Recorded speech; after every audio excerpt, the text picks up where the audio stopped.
Quero dizer da minha alegria em poder estar aqui com os irmãos hoje à noite. Estou um pouquinho afônico, acho que um resfriado que eu contraí. Espero que os irmãos do som nos ajudem aí com essa voz meia falha. Vamos abrir a palavra, meus irmãos, no livro de Atos dos Apóstolos,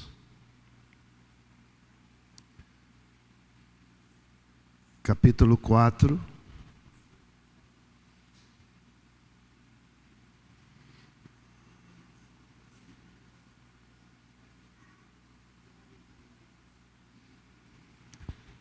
Livro de Atos dos Apóstolos, capítulo 4.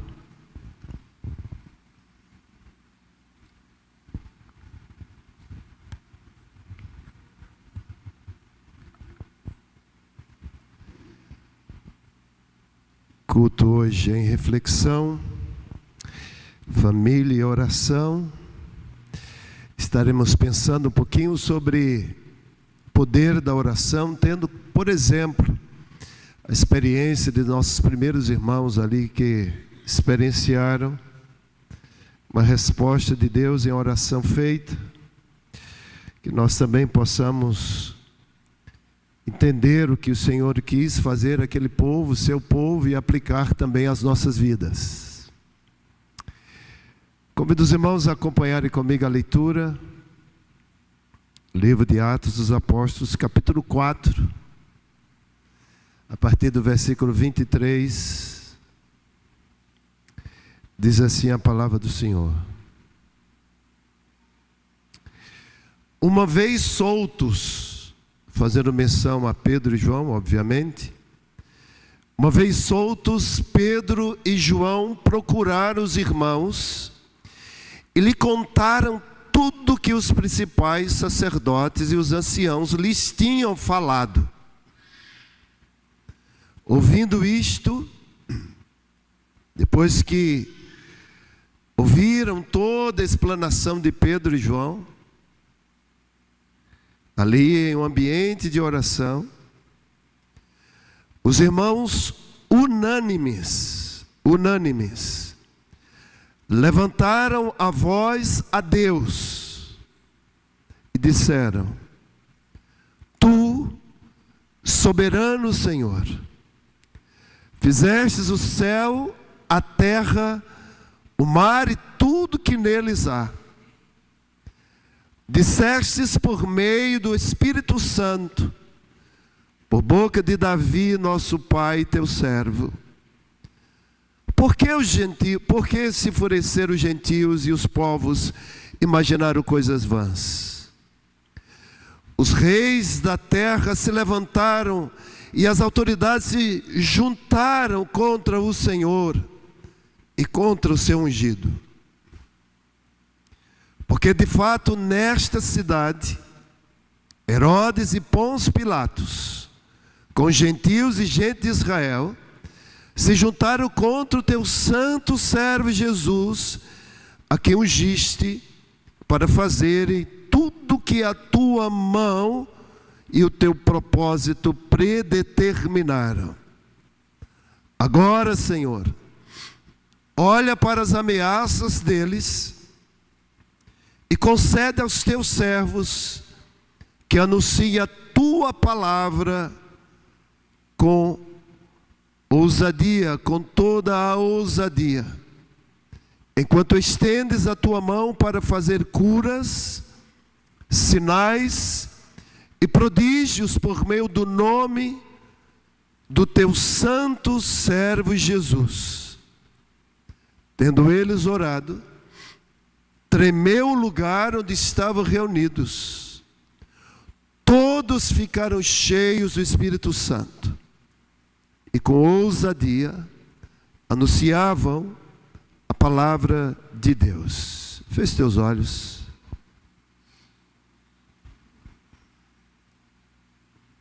Senhor Deus de graça, essa noite nós nos reunimos aqui nesse lugar para prestar esse culto ao Senhor. com toda, ó Deus, devoção do nosso coração, nós pedimos ao Senhor que o Senhor fale aos nossos corações profundamente, que a mensagem seja não apenas entendida, mas que impacte as nossas vidas, produzindo em nós frutos de arrependimento. É nossa oração.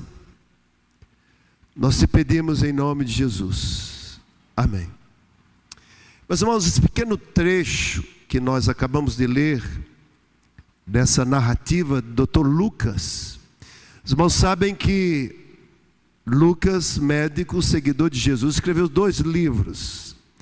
Primeiro, o Evangelho. Segundo, escreveu Lucas. E segundo, o livro de Atos dos Apóstolos. Lucas, depois de uma acurada pesquisa, ele mesmo diz isso a quem endereça esse trabalho, os 2, alguém chamado Teófilo. Ele escreve esses 2 livros e ele diz que depois de uma acurada pesquisa, não vamos entender que Lucas se deu a esse trabalho sem a intervenção divina, sem a inspiração de Deus por seu Espírito. Mas Lucas propôs em seu coração ajudar Teófilo na doutrina, ajudar Teófilo no conhecimento do Evangelho, para que ele tivesse solidez no conhecimento daquilo que transformaria a sua vida. E Lucas, ele se deu a essa pesquisa. Ele deixa claro que depois de ter ouvido muitas pessoas, depois de haver lido aquilo que já havia sido escrito, depois de uma vasta investigação, ele se propôs a escrever acerca de coisas que Jesus fez e ensinou antes da sua ascensão. Obviamente que Lucas não escreveu todas as coisas que Jesus fez, mas ele quis assegurar Teófilo de que o que Teófilo havia recebido acerca de Jesus era verdade, e ele poderia firmemente crer em tudo aquilo que havia recebido para a transformação da sua vida pelo Evangelho de Jesus Cristo. E ele introduz o 2º livro, dizendo que depois dessa experiência, Lucas vai mostrar agora nesse 2º livro, como esse Senhor que foi assunto aos céus, que corporeamente, fisicamente não estava mais com seus apóstolos, discípulos, como esse Senhor que foi assunto aos céus em glória, ele continua realizando o seu ministério, continua pregando, continua operando milagres, continua operando prodígios, através daqueles que haviam se tornado membros do seu corpo, discípulos dele. A proposta de Lucas é mostrar nesse 2º trabalho que a promessa que o Senhor Jesus havia feito após a sua ressurreição, enquanto ceava com seus discípulos, seus apóstolos, que eles não saíssem de Jerusalém até que fossem revestidos de poder, e ao receber esse poder pela habitação do Espírito Santo, eles seriam testemunhas de Cristo. Jesus disse: vocês receberão poder ao descer sobre vocês o Espírito Santo, e vocês serão minhas testemunhas, tanto em Jerusalém, como em toda a Judeia, Samaria e até os confins da terra. O que Lucas se dispõe a mostrar a Teófilo é como esse Cristo ressurreto, ele poderia ser visto na vida daqueles que havia verdadeiramente se convertido a Cristo, e agora habitados pelo Espírito Santo, o poder desse Espírito, o poder concedido a esses, fariam com que eles fossem aperfeiçoados à imagem de Jesus, e se pudesse ver neles a pessoa de nosso Senhor Jesus Cristo.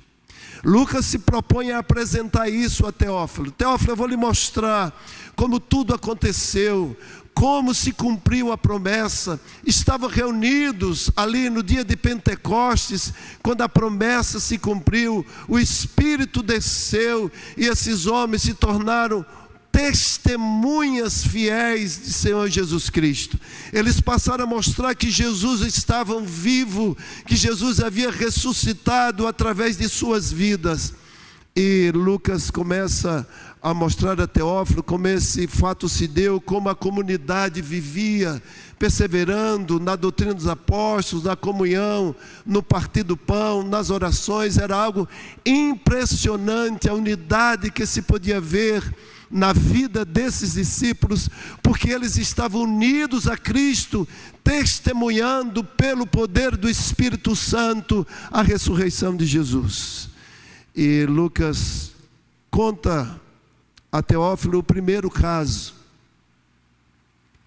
em que ele vai mostrar como Jesus poderia ser visto na vida daqueles homens. Lucas conta que, como costumeiramente os apóstolos faziam, os discípulos iam ao templo, na hora do sacrifício da tarde, às 3h, a hora nona, como costumeiramente eles iam ao templo para orar. Nós temos o hábito de vir à casa, que nós chamamos casa de oração, em horários diferentes. Hoje à noite, por exemplo, na terça-feira, 7h30 da noite. Mas aqueles irmãos tinham o hábito de irem às 3h da tarde. E sempre colocavam ali um paralítico em uma das entradas do templo, chamada Formosa. Aquele homem que tinha 40 anos de idade já, coxo de nascença, trabalho grande para colocar aquele homem ali sempre, todas as vezes que as pessoas afluíam ao templo. E naquele dia Pedro e João se dirigem ao templo para orar. E aquele homem estende a mão, esperando receber de Pedro e João alguma coisa. E Pedro disse: olhe para nós, olhe para nós. Nós não temos nem ouro e nem prata, mas o que temos, isso te damos. Em nome de Jesus, o Nazareno, levanta e anda. Ele estendeu a mão porque Pedro cria. Ele estendeu a mão, pegou na mão daquele homem, o levantou. Pedro não tinha dúvida que havia poder no nome de Jesus. Aquele homem se colocou de pé de um salto e começou a louvar a Deus, e as pessoas ficaram maravilhadas com aquele episódio. Entraram todos no templo. Aquele homem não saía de perto de Pedro e João. Eles entraram no templo. Aquele homem, ainda ali ao lado dos apóstolos, a multidão se volta para os apóstolos e ficam com os olhos fixos neles, admirados, abismados. E Pedro diz: o que vocês estão vendo não foi o poder que há em mim, de mim mesmo. Nós somos como vocês, iguais a vocês. O que vocês viram aqui foi o poder que há no nome de Jesus. O poder que há no nome de Jesus deu vida a esse homem que agora vocês veem de pé. Esse Jesus que vocês crucificaram. Esse Jesus que veio salvar o perdido. E Pedro faz aquele discurso, e enquanto Pedro falava, esse episódio chegou aos ouvidos dos anciãos, das autoridades, dos escribas, que já estavam querendo a todo custo acabar com a seita dos nazarenos. E eles afluíram para o lugar, e quando viram ali, agarraram Pedro e João, e ele pediu uma palavra para acontecer, para falar o que estava acontecendo. Pedro discorre no capítulo 4 o que havia acontecido. E Pedro diz que eles crucificaram o Filho de Deus. O Filho de Deus. E aqueles homens, diante desse fato, prenderam Pedro e João. Por que prenderam Pedro e João? Porque estavam anunciando a autoridade do nome de Jesus. Porque estavam anunciando a salvação em Cristo Jesus. Prenderam Pedro e João. No dia seguinte, já ao entardecer, o sinédrio se desfez e na manhã seguinte se reuniram e eles tomaram uma decisão. Nós não podemos açoitá-los, porque a multidão está empavorosa com o fato ocorrido. Nós não podemos fazer isso porque eles se voltarão contra nós. Mas vamos adverti-los que eles não mais falem no nome de Jesus. Vamos adverti-los que eles não mais preguem nesse nome. Que eles não mais anunciem a salvação nesse nome. E eles disseram a essas autoridades: diga se é justo obedecer a vocês ou a Deus. Você acha que nós iremos obedecer a vocês ou a Deus? Soltaram eles sob ameaças de prisão, de açoites. E aqueles irmãos foram para um lugar em que outros irmãos estavam reunidos. E é o texto que nós encontramos nessa película lida. Quando chegaram ali, eles chegaram com um problema. E eu quero aproveitar, irmãos, essa reflexão nesse texto sagrado para nos fazer refletir que nós olhemos para a oração de uma maneira especial. Não olhemos para a oração como recurso secundário.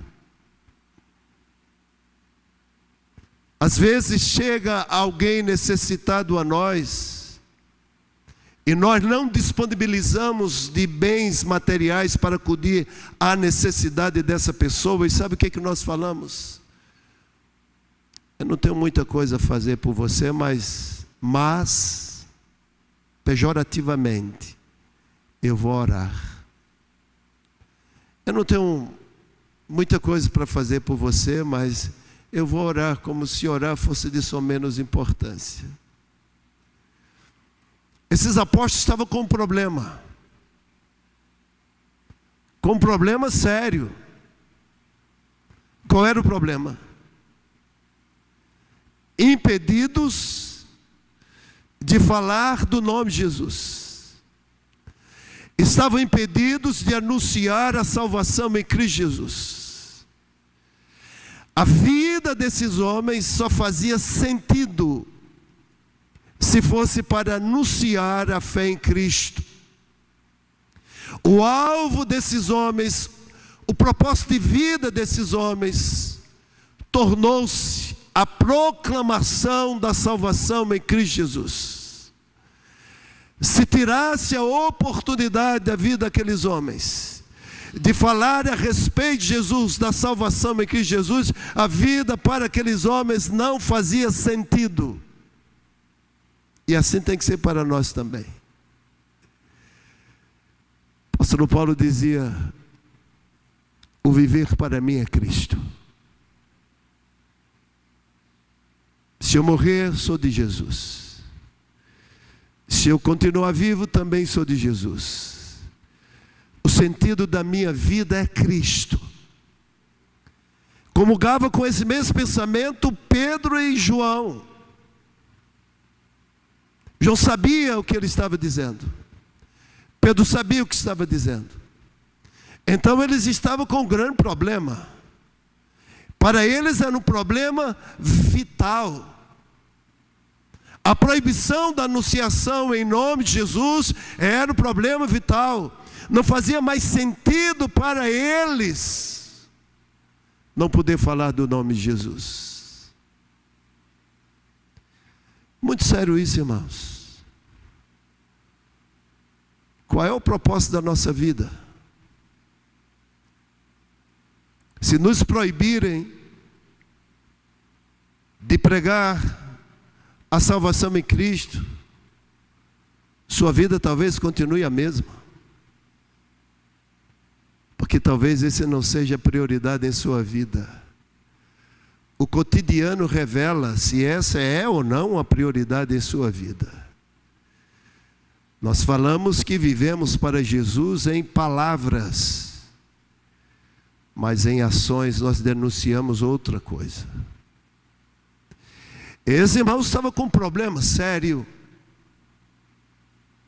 Como resolver esse problema? Não foi como Eliseu,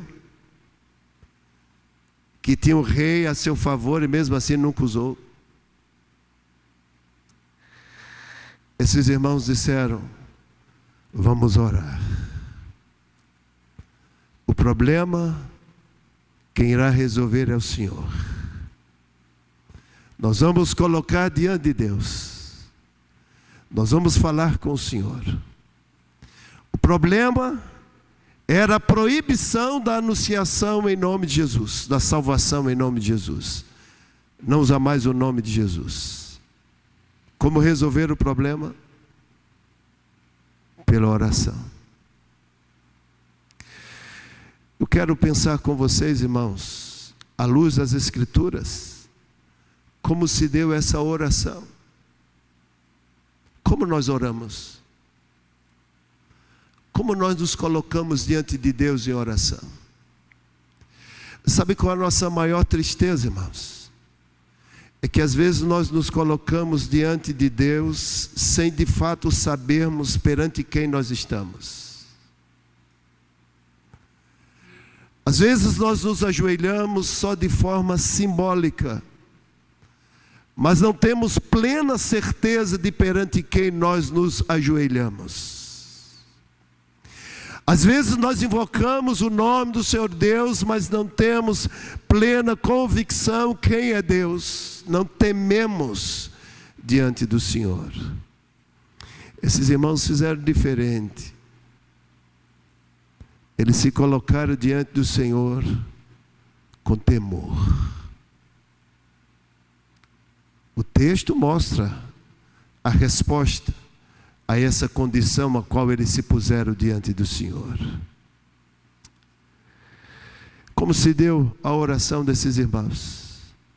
A primeira coisa que Lucas nos faz entender é que eles reconheceram a autoridade de Deus. Eles sabiam a soberania de Deus. Eles reconheciam a autoridade do Senhor. Quando eles disseram: ó, tu soberano Senhor. Quando eles expressaram o Senhor dessa forma, ó soberano Senhor, olha a expressão que eles usam, não apenas verbalizando, tu soberano Senhor. Eles queriam dizer: tu estás no controle de todas as coisas. Tu és soberano. Não há nada acima do Senhor. Não há nada que exerça autoridade sobre o Senhor. Tu, soberano Senhor, fizestes o céu, fizestes a terra, fizestes o mar e tudo o que neles há. Às vezes nós usamos essa expressão. Às vezes nós usamos essa expressão, a semelhança desses apóstolos. Ah, Deus, eu creio que tu criastes esses 6 trilhões de planetas. Eu creio que o Senhor criou esses 200 bilhões de galáxias. Mas às vezes nós apenas verbalizamos. Não temos a ideia de quem é Deus.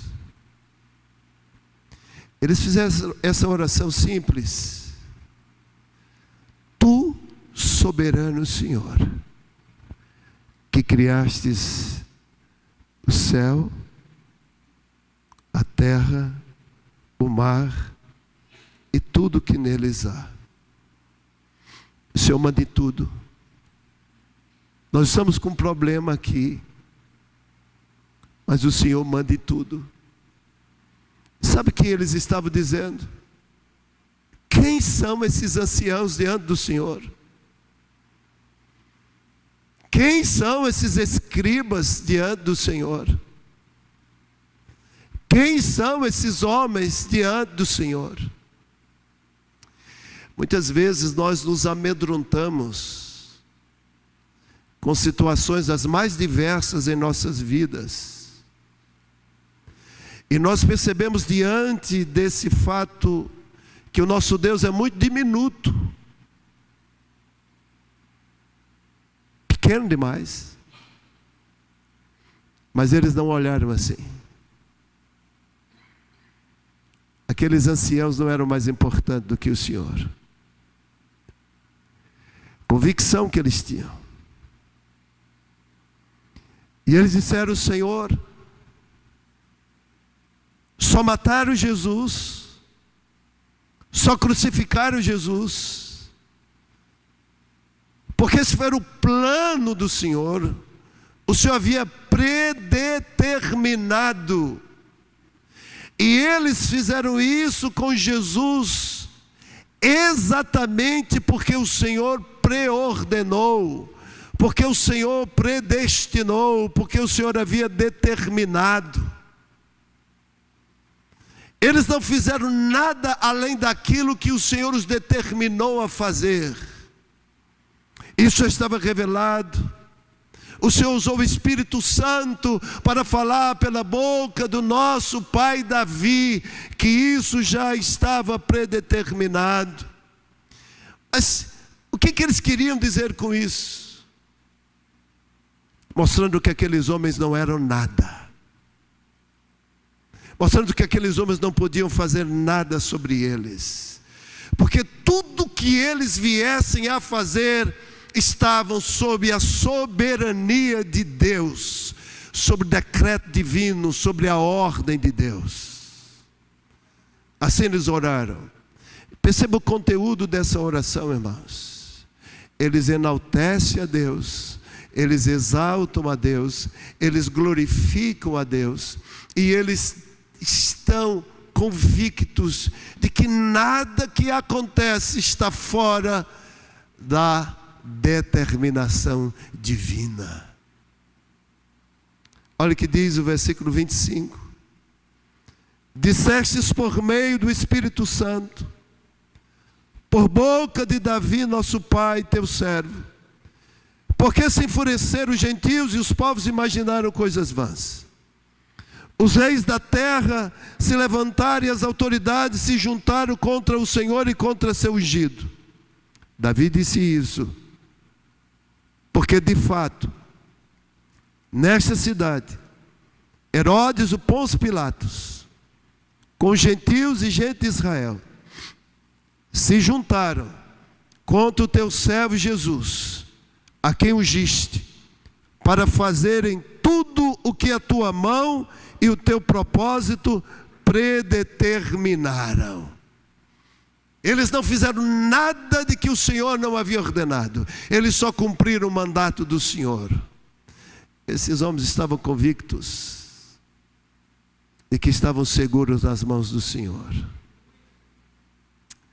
Oh, meus irmãos, como nós oramos a Deus.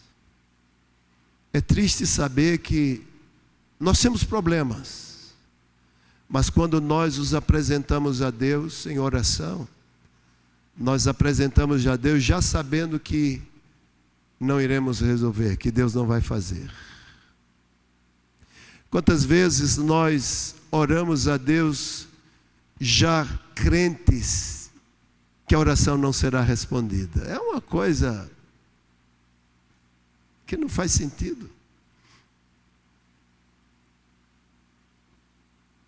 Diante de tudo isso, dessa convicção que eles tinham, da soberania de Deus, da predeterminação divina sobre todas as coisas. Diante disso, eles expuseram a situação, Senhor. Eles registraram no versículo 29. Agora, Senhor, olha para nós. Olha para as ameaças deles.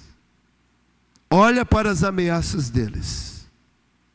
E concede aos teus servos que anunciem a tua palavra com toda a ousadia. Eles não pediram que Deus exterminasse os anciãos, eliminasse os escribas, que não os perseguisse. Eles pediram a Deus ousadia.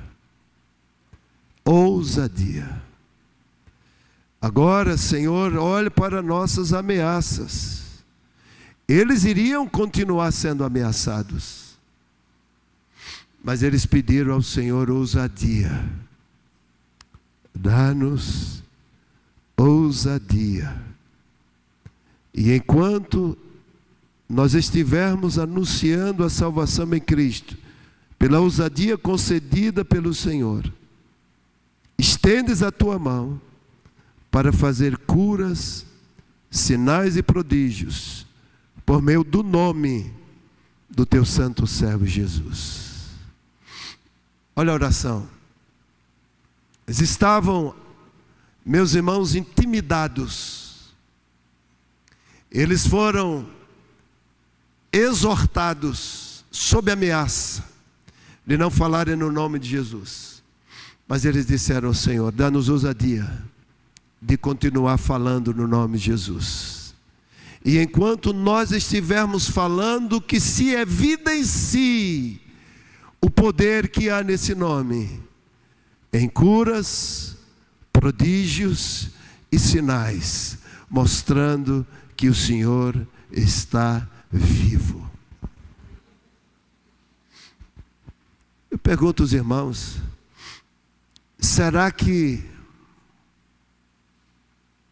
essa obra majestosa de anunciação da salvação em Cristo e o temor no santo nome de Jesus era exclusividade desses nossos irmãos do primeiro século?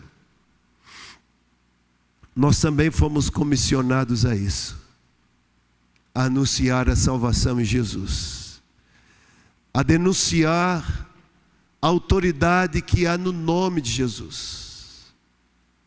Por isso, irmãos, não brinque com o nome de Jesus. Não brinque com o nome de Jesus. A Bíblia é clara. Ele deu o nome que está acima de todo nome. Não brinque com o nome de Jesus. Não conte piadas envolvendo o nome de Jesus. Sequer escute piadas envolvendo o nome de Jesus. Esse nome é santo. É santo. Não naquela teologia fracassada que você tem que chamar o nome do Senhor em hebraico para que surta efeito. É a intenção no coração. Em teu nome, Jesus. Em teu nome. Há poder no nome de Jesus.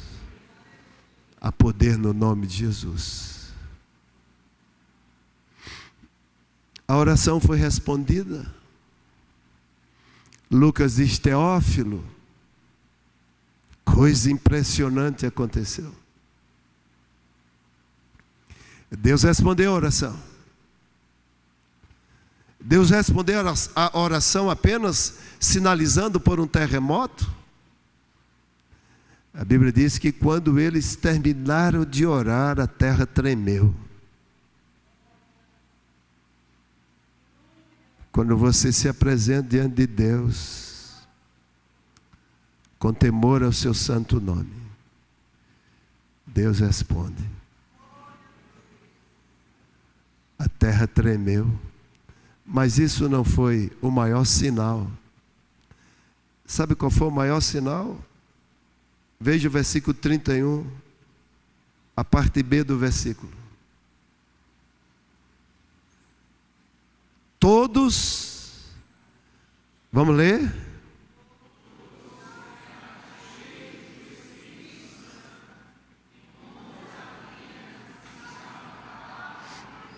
O problema foi resolvido.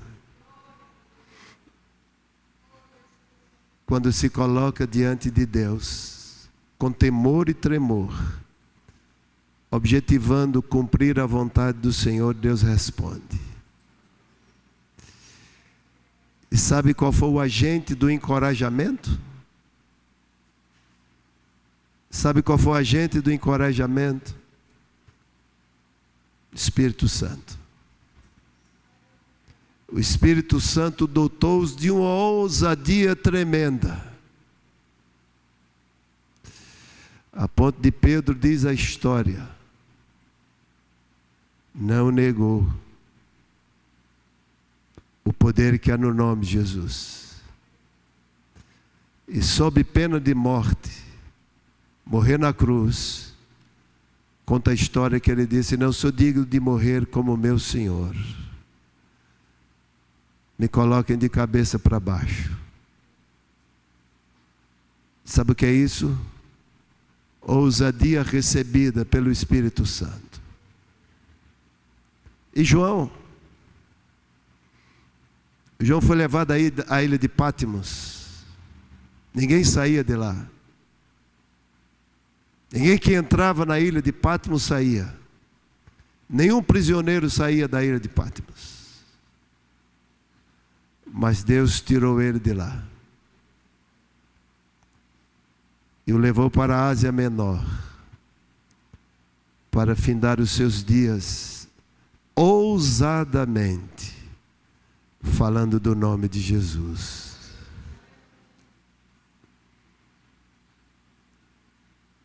Que, irmãos, nós possamos entender que a oração não é um recurso secundário. A oração é nosso principal recurso. A oração é o nosso principal tesouro. A oração é tudo para nós. O apóstolo Paulo deixa claro em suas cartas que se colocava de joelhos perante o Senhor em favor dos irmãos. E o Senhor respondia. Que nós possamos, irmãos, aplicar às nossas vidas essa experiência dos nossos primeiros irmãos. Primeiro, que não devemos classificar a oração como um recurso opcional,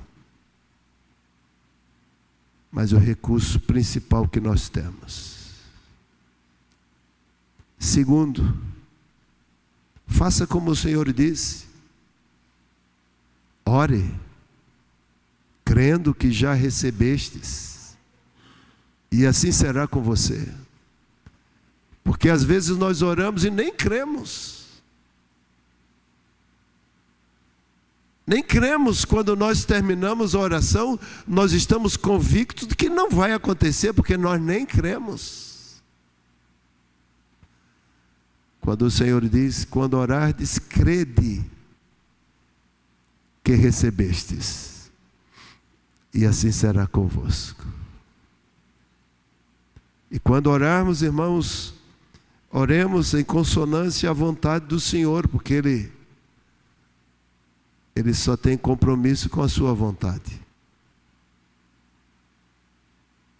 Nós não sabemos orar como convém. Nós oramos mal, porque nós pedimos mal, porque nós pedimos para o nosso próprio deleite.